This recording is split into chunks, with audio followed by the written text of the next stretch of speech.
Hello, thanks very much for coming to this session on writing for reform, contributing to reform. I can tell this is a church gathering because most of you are sat at the back. If you'd like to come a bit further forward, feel welcome. Since we're talking about reform, I've brought some magazines here that feel free to take one and look at it while I talk. If that would be helpful if you haven't seen this issue already. Or if you haven't seen it, it might still be helpful to refresh your memory about the things I'm talking about. Or if you have already read the entire magazine and committed it to memory word for word, then God bless you.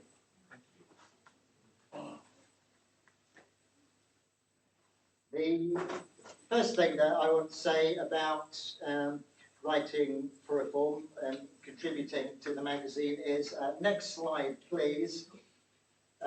Yes please do contribute to reform. We're always hungry for stories of church life around the three nations. There's a lot happening that we don't know about, so we do depend on people to tell us their stories, really. And it doesn't necessarily have to be a case of writing the story for us. If you just drop us a line and let us know what your news is, we can write up ourselves one way or another. Please do let us have your stories. Next slide. There are various different parts of the magazine where we have contributions to. There's news, so at the front of the magazine, pages 5 to 6, we have the national and international news. So in this issue, we've got stories about Afghanistan and Extinction Rebellion, about the United Reformed Church Training Hub, those kind of things. So we generally kind of cover these ourselves. We rarely have contributions and news, but it is useful for people to let us know what we need to cover. And these articles and the news pages tend to be 100 to 300 words. And then in the digest part of the magazine, that's exclusively URC news. And so these news stories might be a bit shorter, say something between 50 words and 200 words. And in this issue, we've got stories about the new lay discipleship grant, information about the 50th anniversary of the URC next year, story about one church receiving a youth-friendly award, about another church receiving the Eco Church Gold Awards, Reverend Ivor Rees celebrating 65 years of ministry. Those are the kind of things that we would cover there. As I say, some people send us news stories that they've written to go in digest. It's equally fine just to let us know what the information is, and we can write the story ourselves. Going back inside reform, another part of the magazine is the church life feature articles. So what have we got here in that department? Ooh, there's always something. Yeah, so here we go. On page 31, it's got the story of the Lee Road Community Food Project that's won an award. In the issue of the magazine that we're working on now, that's going to be coming out in a couple of weeks, we've got stories about a church plant in London. There's an article about a repair workshop in a church in Chorley, and a roundup of URC churches that won the Eco Church Gold Award. So those would tend to be full-page articles, and we're talking about, say, 700 to 800 words there. And we have longer articles as well, which people contribute. So in this month, we've got a 2-page article called Any Earthly Use, which is about what churches can contribute to the fight against climate change. We've got articles on, in this issue, John Knox, a memoir of a transgender childhood, another article on preparations for the 50th anniversary. That's not a very representative sample of the features because they will tend to be quite different from one month to another. And sometimes, like at the moment, we're up to our neck in feature articles that people have sent us. Other times, we're looking around for them. We're always looking around for local news stories, though. There's always room for more of those. One other area that people contribute to is the I Am page, which is, it's always a bit yellow on this page.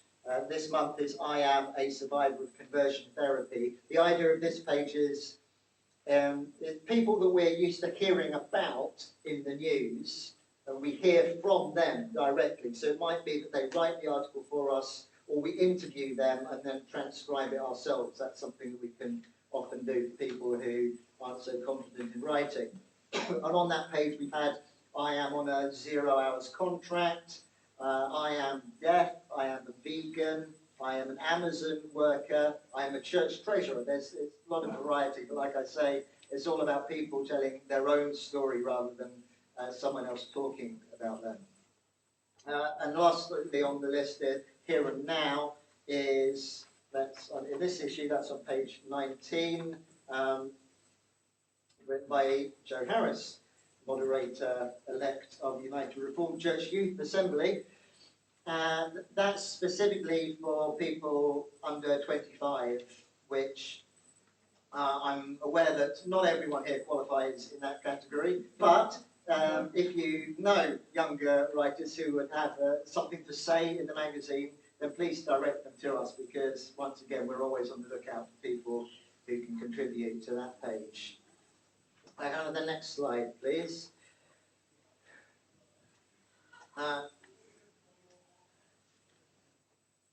How can you contribute to the magazine, or how can people that you know contribute to the magazine? The first thing I would suggest is, rather than simply writing a great big long article and sending it in, first talk to us, pitch an idea to us, tell us an idea that you'd like to write about, because what sometimes happens is someone sends us an article and it's a subject that we already covered in the last month, and so it's too soon to write that again, or that they may have written something that's just the wrong length. It may be half a page, whereas we always have full pages, or it may be 5 pages long and our articles are only 1 or 2 pages.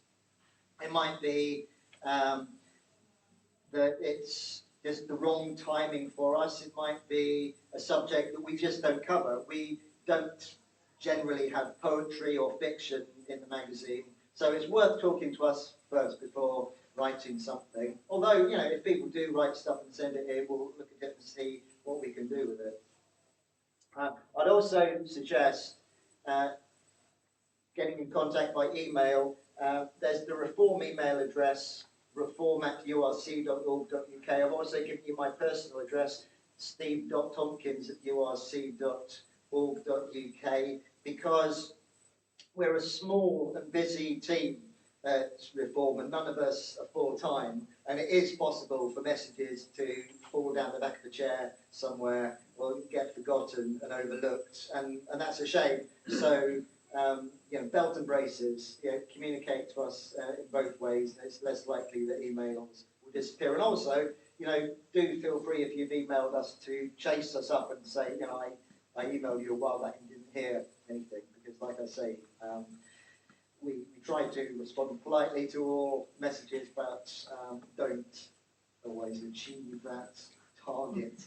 And the next slide is it's not, it's tell us your stories. Yes, thank you, that's the one I was looking for. Be timely, by which I mean,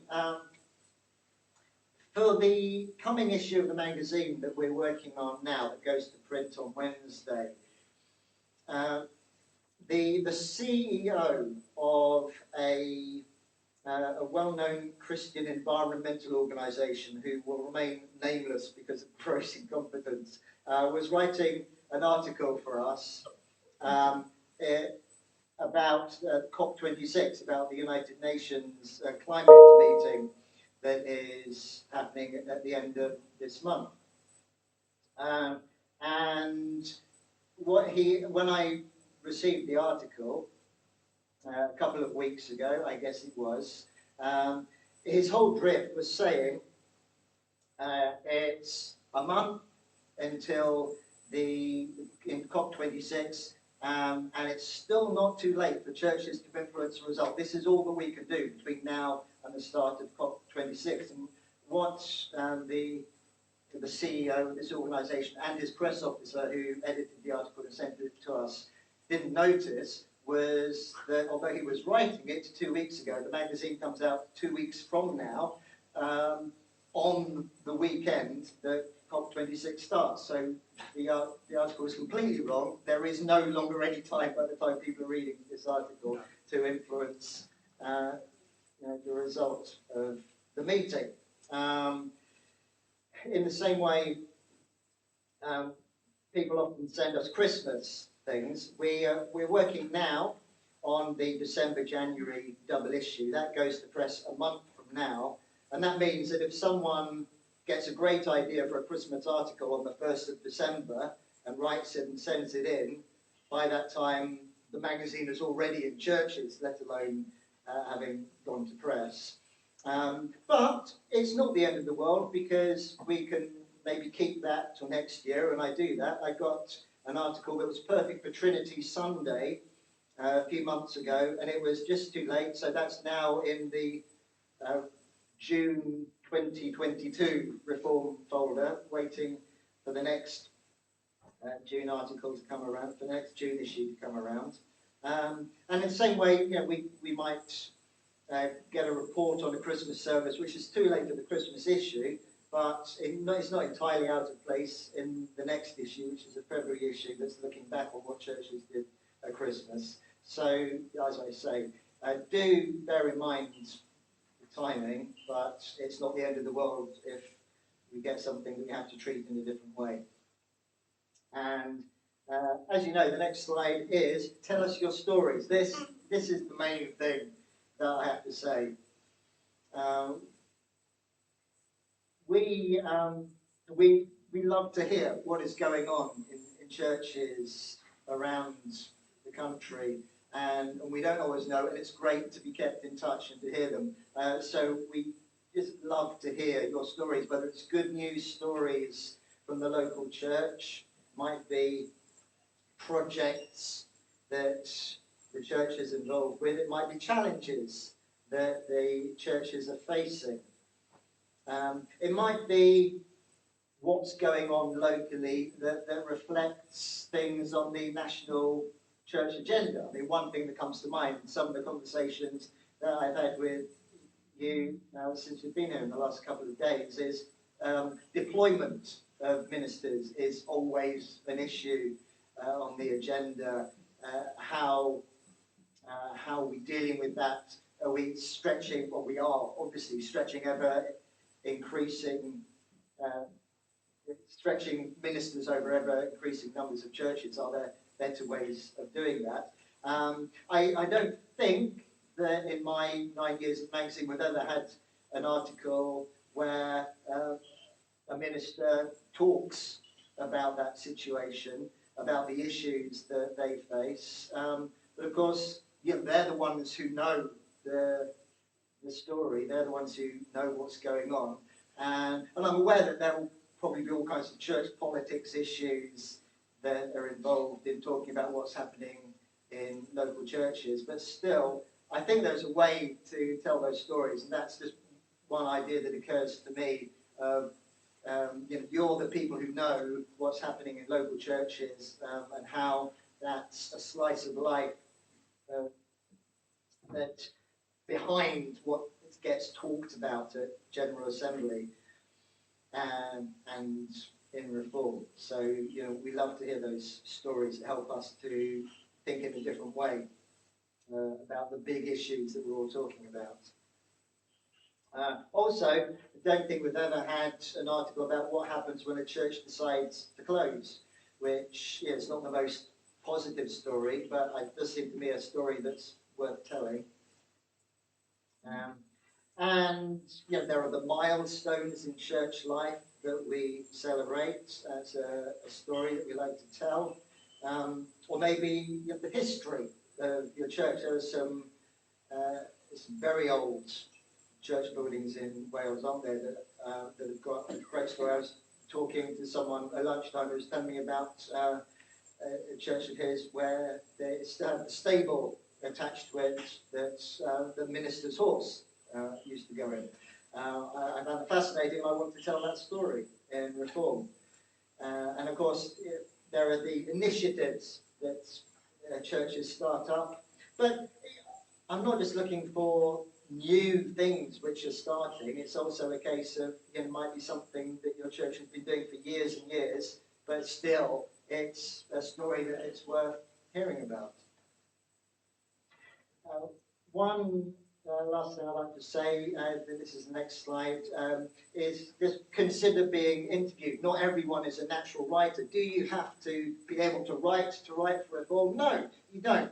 We're happy to speak to you over the phone, or maybe even Zoom these days, and to interview you and to write down what we have to say and to turn that into an article, which of course you would then see and be able to make sure that it reflects what you want to say.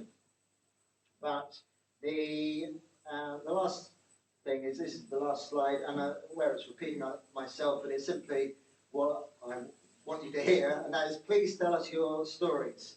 Please let people know that Reform is in the business of hearing what your stories are and communicating them. I'm repeating that because I really do want to be able to tell stories of the work of the church. And I talk to people sometimes at meetings like this, and they tell me what's happening in their church. And I say, that's a great story, we should tell that in Reform. And they say, is it? It's just us getting on with the business of being the church. And I say, yes, exactly. That's the story, getting on with the business of being the church. Let's tell that story. So that's my message. Please help us to tell the story. Thank you very much.